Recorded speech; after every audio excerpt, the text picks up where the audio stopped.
Linda, the last we heard, there have been some developments there at the border regarding arrests made by the SANDF.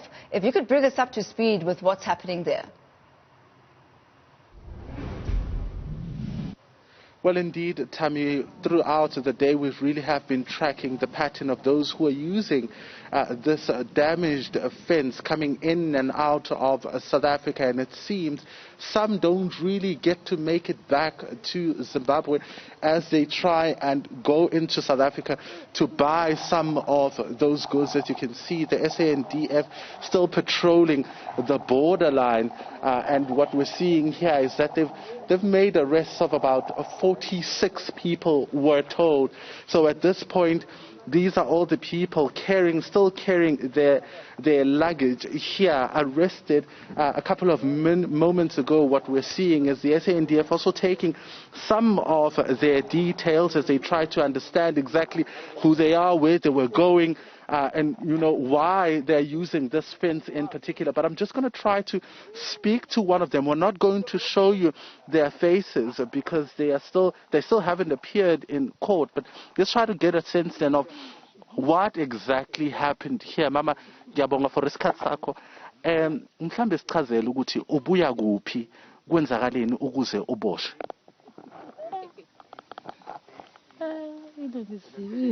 All right, it looks like she can't speak to us at this moment, Tammy. I'm going to try to move to someone else who will give us a sense maybe of why they were arrested, where they were coming from, and the circumstances surrounding that. Thank you so much for your time. You're one of the people that are arrested. And before you answer me, I'd like you to put on your mask. You're one of the people that are arrested here. You certainly did not make it back home in Zimbabwe. Where were you going, and why use this particular route? We're going to Zimbabwe, coming from Shell Garage. We shop groceries and stuff from Shell Garage, then we go to Zimbabwe. What do you do with it? Sometimes these things are for home stuff, safe, pots and stuff. Things are expensive in Zimbabwe. So we come to South Africa to buy goods, then we go back. So this is an opportunity for you to make a living, maybe? Yeah, because things are tough. We won't buy anything in Zimbabwe. Because things are expensive. Talk to me about the living conditions. You say that things are quite expensive in Zimbabwe. What is it like living in Zimbabwe during this lockdown? And when you look at a country like South Africa that has now opened its borders, what is it like living in Zimbabwe during this time? I wish if I had some money and stuff, I'll come and live in South Africa, because in Zimbabwe, I don't think I can survive. Things are tough. Let's talk about getting documentation and coming into South Africa properly. Do you have the documentation for when, South Africa or Zimbabwe opens its borders and opens international travel? Are you going to be able to use the border gate? Yeah, we'll be able to use the border gate. We have the passports, we have everything. But the border is closed. If they open the border, we'll be able to come here to buy goods, which is on the road. What do they call it? Pamtemo, Pachishona. They will come and buy goods here to use in border, then we'll go back to Zimbabwe properly. So now that you're arrested, what does this mean for your business, and what does it mean for your family? Because you say that you're buying these goods to sell them in Zimbabwe so that you can feed your family. I don't know the further step, but I'll be looking if they have mercy, they let us go, because things are tough. Just understand that things are hard in Zimbabwe. If they open the border, we use the border. But for now, this is the only way we can use to come to South Africa. Is it the first time you're using it? No, I live in Bedbridge. I always come daily. Sometimes I can even come here to buy bread, you see. Let's talk about your safety. We're told that this area is not safe. When you walk around here on a daily basis, you need someone at least who knows it. And you're telling me right now that you're used to coming here.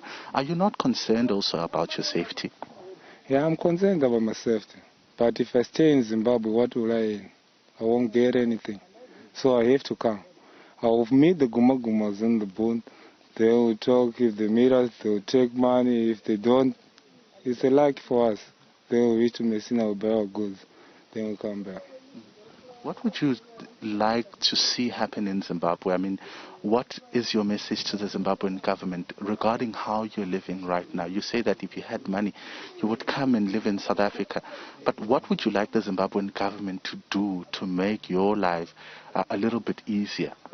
For the meantime, I can say they should open a border for us. If they can just open the border, maybe sometimes we can come and check things for the meantime. I'm not saying it's okay, but if they open the border, we can manage. We can come and buy goods here, going back. You don't know what will happen to other people who will be living in South Africa, in Harare, Gweru. They will be coming here, buy goods here, you see. All right, so there you have it, Tammy. That's one of the guys that's arrested here at the border, speaking really about the circumstances and the reason why perhaps he has been arrested, saying that life in Zimbabwe is very difficult, and that's why they're resorting to this fence that you're seeing on the side. We're told that a truck will be coming to collect them, and I'm assuming this is the truck that's coming because more arrests were made further down the road as many people try to go in and out of Zimbabwe during this time. You heard the gentleman there saying the circumstances are difficult. If they do stay in Zimbabwe, what exactly are they going to eat? It seems this is a bit of a little bit of an inconvenience, but something that he will manage given the fact that there are, of course, long-term consequences when it comes to feeding his family. He says that he's used to, traveling using this route. He also has a documentation, but if their government considers reopening the borders, and then life will be easier for them. He says if he has money, he would come to live in South Africa. So those are the circumstances, those are the conditions that some of the people living in Zimbabwe are faced with. This truck will be collecting them. I'm told, Tammy, it will be taking them to the migration offices because it seems they have contravened the Migration Act, making use of the fence that has since been described as damaged to go in and out of South Africa. We saw many of them earlier this morning. Some of them go out to seek job opportunities. In fact, if you look closely at some of the people that are arrested here, some have got money because they've worked in South Africa and are able to go back home to feed their families. Certainly, Linda, it does sound like an issue of survival here. Now, you mentioned that they are being taken away and taken to the deportation center. What actually happens to them after that? But before you answer it, just to keep in mind as well for you at home that we are covering the entirety of the opening up of the borders. We have our reporter Nasipi Same, who is standing by for us in Cape Town, and she'll be joining us shortly as well to give us an update as to exactly what's happening in the mother city. Now back to you, Linda. What is their fate from henceforth? We're told that this is the repatriation process will start from here. Right now they are arrested and they'll be taken to that migration office, and then from there they'll start the repatriation process, the deportation process, where they'll be taken to Zimbabwe, inside Zimbabwe. Earlier on we saw another lady who was not so lucky when the SANDF spotted some of them going into the truck, going into rather the fence, crossing the border in the morning, going back, carrying luggage. She unfortunately wasn't so lucky.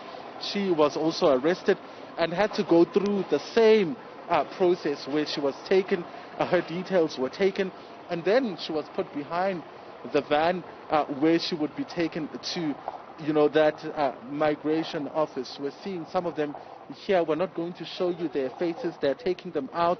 I'm going to just step to this particular side where you'll get to see some of them coming out of this truck. What I'm seeing inside, I'm seeing also women and a lot of luggage that they are carrying, a lot of things that they say they are selling. What I also saw amongst those who were sitting under that tree and are arrested was, of course, the issue around goods like nappies, Tammy, which they also say they sell back in Zimbabwe. If they come back, if they stay in Zimbabwe with the current situation, which is exacerbated by COVID-19, what exactly are they going to eat? So these are the circumstances of the people that are living in Zimbabwe. And when it comes to South Africa, the issue around the management of borders then comes into questioning.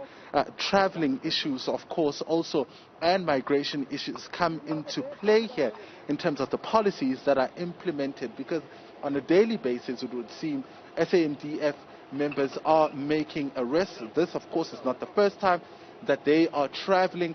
A lot of them travel on a daily basis. Like you heard from that gentleman, they're saying, well, it's not my first time, I live in Beitbridge. So it seems that he is quite used to it. There are also, ring leaders, people who are said to know the area, going and accompanying those who are first timers when it comes to traveling between Zimbabwe and South Africa. Those are the ones that are being paid to accompany people into South Africa. It's back to you, Tammy.